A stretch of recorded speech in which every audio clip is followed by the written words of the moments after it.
என்னுடைய தலைவர் இன்றைக்கு இருந்திருந்தால் இந்த சமஷ்டி கோரிக்கை எவ்வளவு மோசமானது என்பதை என்னை விட திறமையாக பேசியிருப்பார் என்று பாராளுமன்றத்தை சொல்லியிருப்பார். பெயர் பலகைகளிலே நாங்கள் தொங்கிக் கொண்டிருக்கவில்லை. தமிழை விட சிங்களம் கூடுதலாக தெரிந்திருக்கிற கஜேந்திரகுமாருக்கு நன்றாகவே தெரியும். ஒற்றை ஆட்சி என்ற பதத்திலே இருந்து ஒரு நாடு என்று அது மாற்றப்பட்டது. எங்களை எல்லாரையும் விட கூடுதலாக அறிந்திருக்கிறவர் அவர்.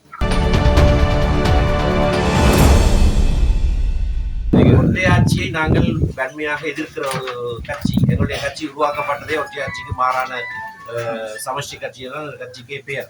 அந்த காலத்துல எல்லாம் அவருடைய கட்சி எங்களை கேலி செய்தவர்.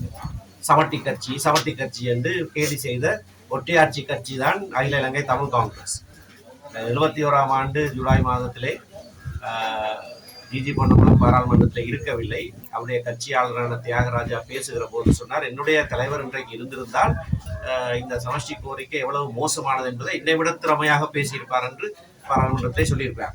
ஆகவே சமஷ்டியை மிக மோசமாக வர்ணித்தவர்கள் இன்றைக்கு ஏதோ தாங்கள் தான் அதை உருவாக்கினவர்கள் போல மக்களை பிழையாக வழிநடத்தி கொண்டிருக்கிறார்கள். எங்களுடைய கட்சியுடைய கொள்கை முழுமையான சமஷ்டி ஆட்சி அமைப்பு உருவாக்கப்பட வேண்டும்.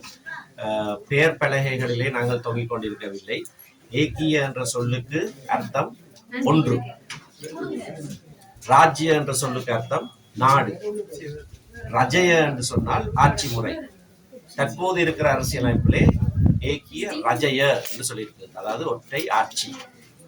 அது கடந்த காலத்திலே செய்யப்பட்ட வரைவிலே ஒரு நாடு என்று மாற்றப்பட்டது, ஏக்கிய ராஜ்ய என்று மாற்றப்பட்டது.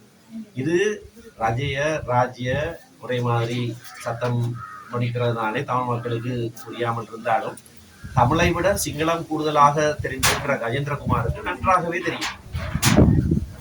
அதாவது ஒற்றை ஆட்சி என்ற பதத்திலே இருந்து ஒரு நாடு என்று அது மாற்றப்பட்டது. எங்களை எல்லாரையும் விட கூடுதலாக அறிந்திருக்கிறவர் அவர். அதை தெரிந்து கொண்டே மக்களை தொடர்ச்சியாக பிழையாக வழிநடத்தியிருக்கிறார். சுவிட்சர்லாந்துல வீடு வாங்க போறீங்க, இல்ல ஆல்ரெடி உங்களுக்கு அங்க வீடு இருக்குன்னா இந்த வீடியோ உங்களுக்காக தான். ஸோ ஸ்கிப் பண்ணாம ஃபுல்லா பாருங்க. ஒரு மனிதனுக்கு வீடு அப்படிங்கிறது ரொம்பவே அத்தியாவசிய தேவை. அத்தியாவசிய தேவைகள்ல முக்கியமான பங்கு வகிக்கிறதே இந்த வீடு தான். ஸோ அப்படி வீடு வாங்குறது விற்கிறது இது சம்பந்தமா உங்களுக்கு இருக்கிற நிறைய ப்ராப்ளத்துக்கு சொல்யூஷன் தர ஒரே இடம் தான் உங்கள் செல்வாசக். Your future our vision. இப்போ சுவிட்சர்லாந்துல வீட்டோட வட்டி விகிதத்துல நல்ல மாற்றம் வந்திருக்கு, நிறைய குறைஞ்சிருக்கு. ஸோ நீங்க ஏதாவது அக்ரிமெண்ட் போட்டு வச்சிருக்கீங்கன்னா இப்பவே அதை ரெனிவல் பண்ணி மாற்றி வச்சுக்கிட்டீங்கன்னா உங்களுக்கு நிறைய ப்ராஃபிட்ஸ் இருக்கும். ஸோ இது சம்பந்தமா உங்களுக்கு ஏதாவது அப்டேட்ஸ் வேணும், இந்த மாற்றத்துல உங்களுக்கு ஏதாவது டவுட் இருக்கு அப்படின்னா மறக்காம ஸ்கிரீன்ல தெரிய நம்பர் கால் பண்ணுங்க. சுவிட்சர்லாந்துல நீங்க வீடு வாங்கணும் இல்ல வீடு விற்கணும், அந்த மாதிரி ஏதாவது உங்களுக்கு தேவைகள் இருந்தா மறக்காம எங்களை காண்டாக்ட் பண்ணுங்க.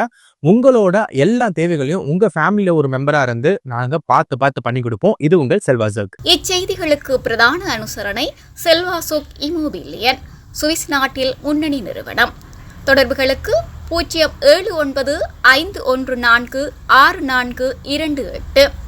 வீடு வாங்க, வீடு கட்ட, வீடு திருத்த மற்றும் வீட்டுக்கடன். Your future our vision. இது போன்ற மேலும் பல முக்கிய சுவாரஸ்யமான செய்திகளை அறிந்து கொள்ள லங்காஃபோ யூடியூப் சேனலை சப்ஸ்கிரைப் பண்ணுங்கள். எமது செய்திகள் உடனடியாக கிடைக்க பெல் பட்டனை அழுத்துங்கள். அத்தோடு எமது செய்திகளை மற்றவர்களும் பார்வையிட ஷேர் செய்யுங்கள். நன்றி.